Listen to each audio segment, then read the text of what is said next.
Teman-teman sekalian, agama Islam mengajarkan kita agar menjadi orang yang sempurna dalam segala hal. Islam menyuruh kita untuk menjaga kebersihan badan dan jiwa. Kita tahu dalam Islam ada mandi wajib. Diwajibkan mandi di hari Jumat bagi laki-laki, mandi junub bagi laki-laki dan perempuan. Kemudian juga ada mandi haid dan nifas, ya. Serta ada mandi yang sifatnya sunnah untuk mendinginkan badan, membersihkan badan, sebab Allah Subhanahu wa taala memberikan kepada kita rasa gerah, keringat. Itu tujuannya untuk memberikan peringatan kalau tubuhmu sedang butuh untuk dibersihkan.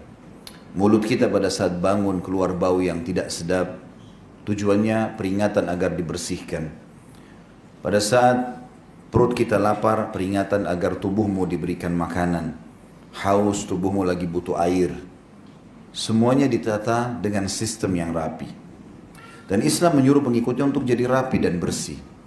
Kalau kita bicara masalah fisik saja, banyak sekali riwayat yang menjelaskan tentang kebersihan ini. Di antaranya tentang penduduk wilayah Masjid Quba di Madinah.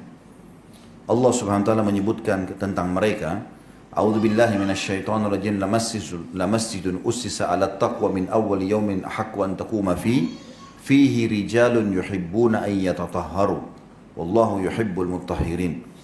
Yang artinya masjid yang pertama dibangun di atas asas ketakwaan karena betul-betul ingin mencari pahala, yaitu Masjid Quba. Nabi SAW begitu tiba di Madinah hijrah, pertama beliau lakukan membangun masjid. Itu lebih pantas kamu sholat di situ, hai Muhammad, ya. Dan di sekitarnya ada laki-laki yang suka bersuci, dan Allah suka dengan orang-orang yang bersuci. Apa maknanya tafsir ayat ini? Kata ulama, di sekitar Masjid Quba, mereka kalau bersuci menggabungkan antara istinja sama istijmar. Istinja itu istilah dalam buku fikih kita, kalau membersihkan diri dengan air.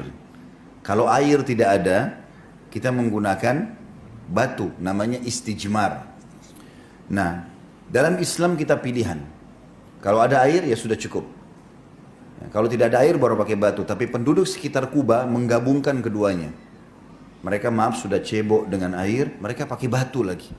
Dan Allah puji, Allah mengatakan fihi rijalun yuhibbuna an yatatahharu. Di sekitar Kuba itu ada orang-orang yang suka bersuci, suka sekali bersih. Dan Allah menyukai orang-orang yang bersih. Kita tahu juga banyak riwayat, di antaranya Nabi alaihi salatu wassalam, beliau itu pernah satu kali oleh Ka'ab bin Malik radhiyallahu anhu digambarkan. Jadi Ka'ab bin Malik ini kebetulan lagi ada di depan rumah baginda Nabi SAW dan bulan lagi terang, bulan purnama. Kalau kita biasa, kalau teman-teman sudah biasa puasa pertengahan bulan, Ayyamul Bid, puasa 3 hari setiap bulan, tanggal 13, 14, 15, biasanya bulannya terang. Ya, bulan purnama, kalau di Indonesia dikatakan bulan purnama, ya. Nah di bulan ini, tepat pas bulan purnama, Ka'ab bin Malik lagi melihat bulan itu. Indah sekali menurut dia. Dia bilang, saya melihat ke bulan sangat indah. Padahal bulan cuma bulat ada cahaya, tapi Allah buat begitu, sangat indah.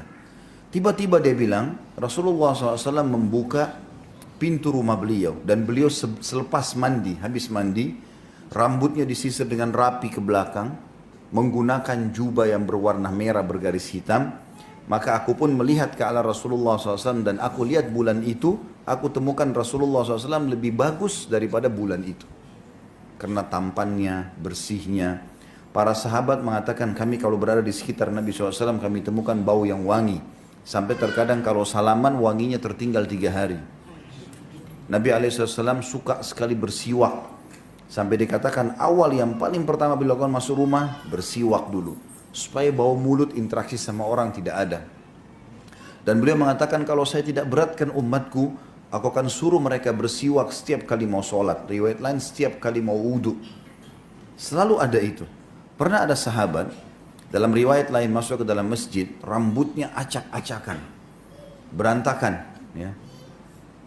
Jadi tidak rapi. Kata Nabi SAW kepada para sahabat Nabi yang lain, beritahukan orang ini supaya dia keluar, sisir rambutnya dulu yang bersih, yang rapi, baru dia masuk ke masjid. Dan beliau mengatakan, man kana lahu sya'ar fal yukrimhu. Siapa yang Allah karunia rambut, dia harus menghormatinya, merawatnya. Kita tahu juga dalam Islam ada 5 fitrah yang harus dijaga. Kata Nabi SAW, 5 asas fitrah harus dijaga. Berhubungan dengan masalah fisik. Khitan, potong kuku, mencukur bulu ketiak, mencukur bulu kemaluan, ya. Ini dan mencukur kumis bagi laki-laki. Ada anjuran-anjuran berhubungan semua dengan masalah kebersihan, kerapian. Ya, dan ini banyak sekali tergambarkan di dalam kehidupan. Ini sedikit saya kasih gambaran. Begitu juga dengan kita lihat kalau di akhirat. Coba baca tentang surga.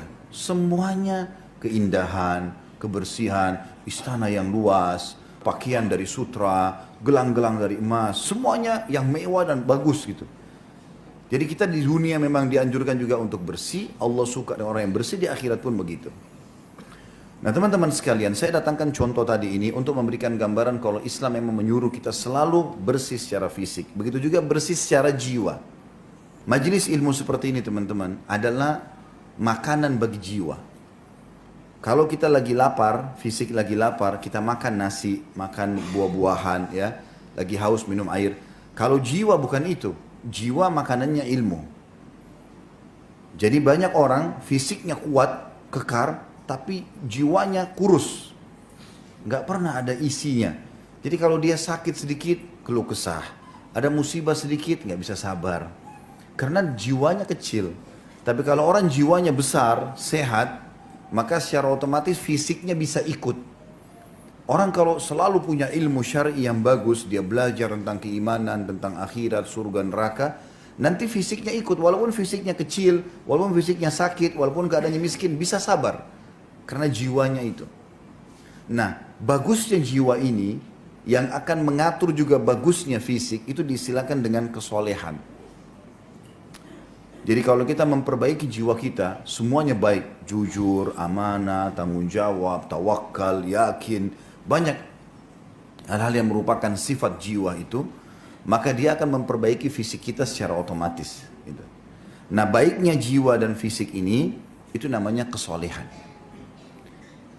Sementara lawannya adalah fasik. Fasik berarti orang bobrok, ya, jauh dari kebersihan, jauh dari kerapian, jauh dari baiknya jiwa. Kalau orang jiwanya nggak baik dari dalam, hatinya selalu dengki, iri, hasut, ya.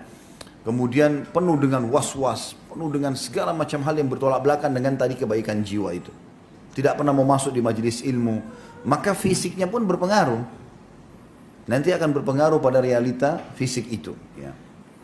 Maka ini namanya kefasikan dan Islam melarang itu.